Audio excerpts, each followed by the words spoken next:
जय माता की। आज इस वीडियो में बात करेंगे चावलों के कुछ उपायों के बारे में। सनातन धर्म में चावल को शुद्ध अनाज माना जाता है, इसी वजह से इसका गिरना अशुभ माना जाता है। अगर आपके हाथ से बार बार चावल गिर रहे हैं तो इसका अर्थ ये है कि आपके देवी देवता आपसे किसी बात को लेकर अप्रसन्न हैं और आपको धन हानि भी हो सकती है, आपका मानसिक तनाव भी बढ़ सकता है। चावल को अक्षत भी कहा जाता है, जिसका अर्थ होता है अखंडित। ईश्वर को जब भी आप चावल चढ़ाएं तो वो बिल्कुल भी खंडित नहीं होना चाहिए, टूटा फूटा नहीं होना चाहिए।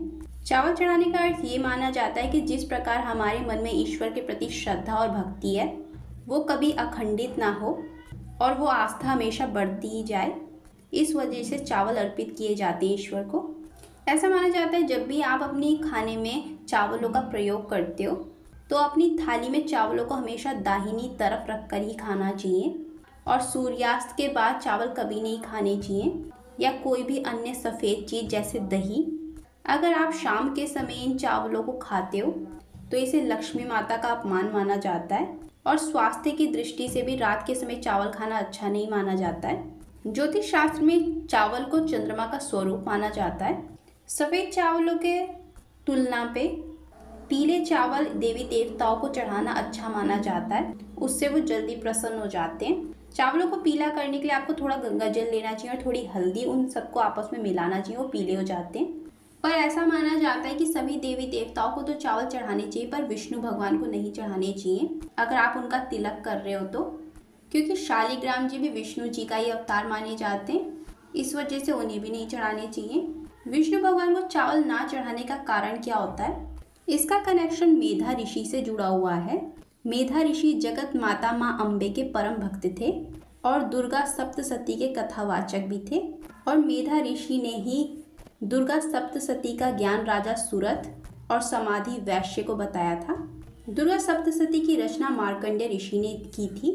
मेधा ऋषि ने दुर्गा सप्तशती के माध्यम से माँ दुर्गा की महिमा का वर्णन किया है।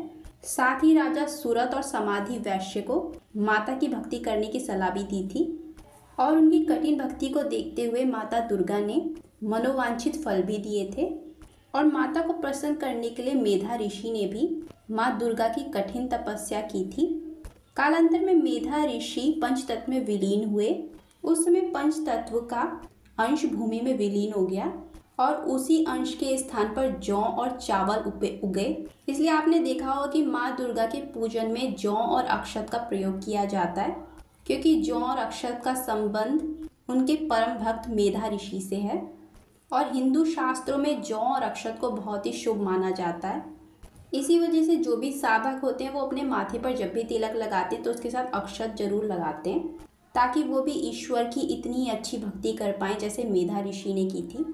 क्योंकि विष्णु भगवान जगत के पालनहार माने जाते हैं, क्योंकि जौ और चावल अनाज माना जाता है और अन्न को श्रीधन कहा जाता है और अन्न को धनी की देवी लक्ष्मी माता कहा जाता है, क्योंकि लक्ष्मी माता विष्णु भगवान के साथ विराजती हैं और चावल लक्ष्मी माता का स्वरूप है।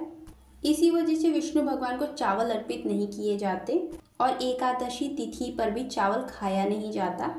जो लोग चावल एकादशी पर खाते हैं उनका चंद्रमा कुंडली में कमज़ोर हो जाता है और दोष भी लगते हैं। चावल का चंद्रमा से संबंध इसलिए माना जाता है क्योंकि चंद्रमा सफ़ेद रंग और चावल भी सफ़ेद रंग के होते हैं। जिन लोगों का चंद्रमा ग्रह कमज़ोर होता है उनका मानसिक तनाव बढ़ता ही चला जाता है और उनके शुभ कार्यों में बाधा भी आती है। ऐसे लोगों की माँ की तबीयत हमेशा खराब रहती है। इसी वजह से ज्योतिष विष्णु जी को चावल चढ़ाने से मना करते हैं और भोलेनाथ को रंगीन चावल कभी नहीं चढ़ाने चाहिए। सिर्फ आप उन्हें सफ़ेद चावल अर्पित कर सकते हो, ना ही हल्दी वाले और ना ही कुमकुम उन्हें अर्पित करनी चाहिए। कुछ लोग ऐसा भी मानते हैं कि हनुमान जी राम भक्त हैं, इस वजह से उन्हें भी चावल नहीं चढ़ाने चाहिए, क्योंकि श्री राम भी नारायण का ही स्वरूप माने जाते हैं और जो श्री राम नहीं करते वो हनुमान भी नहीं करते, तो आपको उन्हें भी चावल चढ़ाने से बचना चाहिए। अब बात करते हैं उपायों की। जो भी लोग अपने जीवन में आर्थिक तंगी का सामना कर रहे हैं, ऐसे लोगों को चावल में तिल और दूध थोड़ा मिलाकर जब भी आप हवन करें तो लक्ष्मी माता की आहुति इन चीज़ों की दें। जब भी आप हवन सामग्री में चावल, तिल और हल्का सा गाय का दूध मिलाकर लक्ष्मी माता को आहुति देते हो तो उससे लक्ष्मी माता प्रसन्न होती हैं और पैसों की कोई तंगी भी नहीं होती है। अब बात करते हैं अगले उपाय की।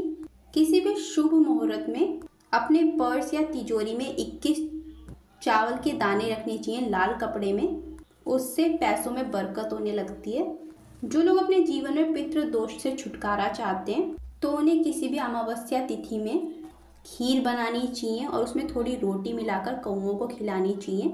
उससे आपके पितृ खुश होते हैं और पितृ दोष भी खत्म हो जाता है। जो लोग अपने जीवन में कर्जों से परेशान हैं उन्हें अपने पर्स में हमेशा हल्दी वाले चावल रखने चाहिए, उससे उनका कर्जा खत्म हो जाता है। जो लोग अपने घर में पूजा के शंख में चावल भर कर रखते हैं, इस बात का ध्यान रखना चाहिए कि वो पूजा का शंख हो, जिसे आप बजाते हो वो नहीं। बजाने वाला अलग होना चाहिए और पूजे वाला अलग। अगर आप उसमें चावल भरकर रहते हो तो ऐसा करने से वैवाहिक जीवन में खुशहाली बनी रहती है। जिन लोगों की जन्म कुंडली में चंद्रमा की स्थिति खराब है और यह चंद्र दोष है, ऐसे लोगों को पूर्णिमा के दिन खीर बनानी चाहिए और रात के समय चंद्रमा जी को उसका भोग लगाना चाहिए। थोड़ी देर उसे चंद्रमा की रोशनी में ही रखना चाहिए, फिर उसका भोग लगाकर खुद भी खाना चाहिए और थोड़ा बांटना भी चाहिए अपने परिवार के सदस्यों को। ऐसा करने से चंद्रमा मजबूत होते हैं। पितृदोष से छुटकारा पाने के लिए एक उपाय ये भी कहा जाता है कि आपको किसी भी मंगलवार के दिन कड़ी चावल का भंडारा करना चाहिए। ऐसा करने से आपको अपने पितरों की कृपा प्राप्त होती है। जिन लोगों का लक उनका साथ नहीं दे रहा है, ऐसे लोगों को सुबह के समय एक तांबे का लोटा लेना चाहिए, उसमें जल भरना चाहिए और थोड़ा मीठा चावल, अगर आप स्त्री हैं तो हल्दी डालनी चाहिए और अगर आप पुरुष हैं तो कुमकुम, फिर सूर्य देव को अर्घ देना चाहिए। ऐसा करने से भाग्य साथ देना शुरू कर देता है। जो लोग अपने बिजनेस या नौकरी में तरक्की चाहते हैं, ऐसे लोगों को गुरुवार का दिन छोड़कर पीले चावल बनाने चाहिए, थोड़ा सा उसमें मीठा भी डालना चाहिए और उसे अपनी छत पर रख देना चाहिए पक्षियों के लिए। अगर आप ऐसा करते हो तो आपको अपने बिजनेस और नौकरी में भी सफलता मिलती है।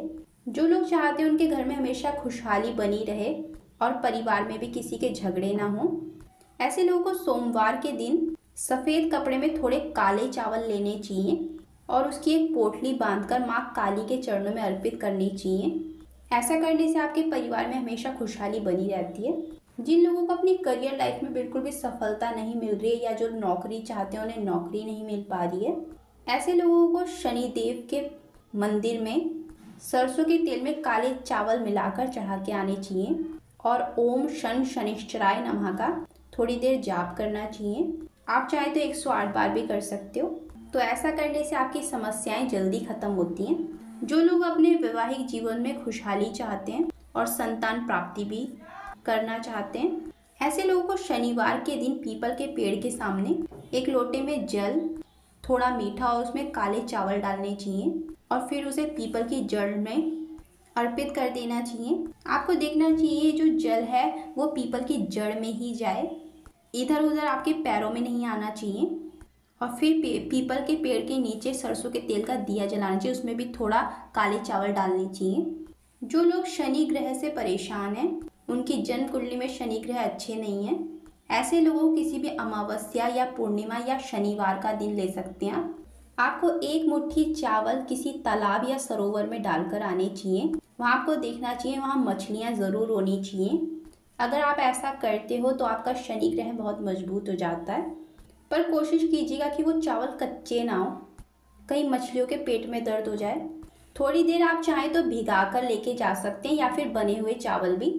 जो लोग चाहते हैं कि काफ़ी समय से कोई मनोकामना है पर पूरी नहीं हो रही है, ऐसे लोगों को अपने इष्ट देवी या देवता को जब आप सुबह पूजा करते हो तो 5 दाने चावल के जो बिल्कुल भी खंडित ना हो किसी प्रकार से, वो रोज चढ़ाने चाहिए और आपके मन में आपकी जो भी मनोकामना है वो बोलना चाहिए।